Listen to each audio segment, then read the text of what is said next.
Pasensya na po at maingay ang patak ng ulan sa bubong. Malakas ang ulan sa labas. Sa video pong ito ay may sasagutin lang po akong isang simpleng tanong.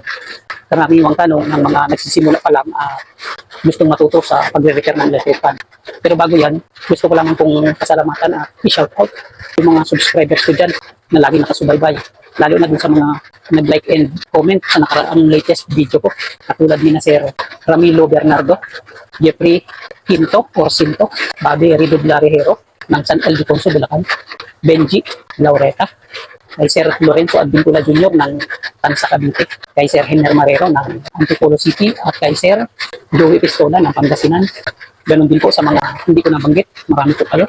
Sa susunod na lang yung iba. Mega shout out sa inyong lahat. Ano daw po ang value ng thermal fuse para sa electric fan? Ang karaniwang thermal fuse po na ginagamit sa electric fan ay may tatlong value. Ang mga ito po ay para sa number 1, maximum temperature rating na 115 degrees Celsius. Iba-iba po yan, pataas hanggang 115, may 120, 130, 140, 150 degrees Celsius. Yan po ang variation ng temperature rating para sa thermal fuse ng electric fan. Pero lahat po yan ay pwedeng gamitin. Ang karaniwang ginagamit po ay 115 degrees Celsius ang temperature rating. Ang temperature po na yan ay maximum rating ng thermal fuse para mag-cut off kung sakaling lumagpas na sa value na yan yung init ng motor dahil sa nadumi, maalikabok, hindi ventilated ang electric fan.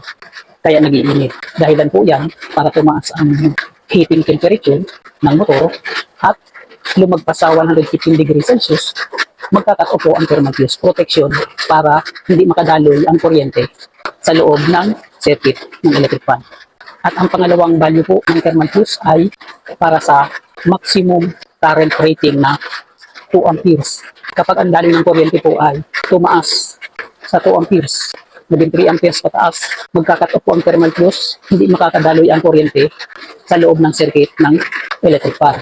Kaya protektado po ng thermal fuse ang electric fan sa pagtaas ng amperahe.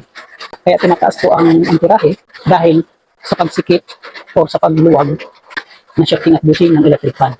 At ang pangatlong value ng thermal fuse ay ang maximum voltage rating na 250 volts. Kapag lumagpas po sa maximum voltage rating na 250 volts ang supply voltage, magka-cut off din po ang thermal fuse para hindi tuluyan makapasok ang kuryente sa loob ng circuit ng electric fan. Yan po ang mga value ng thermal fuse ng electric fan. At ang thermal fuse po ng electric fan ay may dalawang klase. Merong box type at merong pencil type. Parehas lang po sila ng value. Kung anong value ng pencil type, ganun din po ang value ng box type.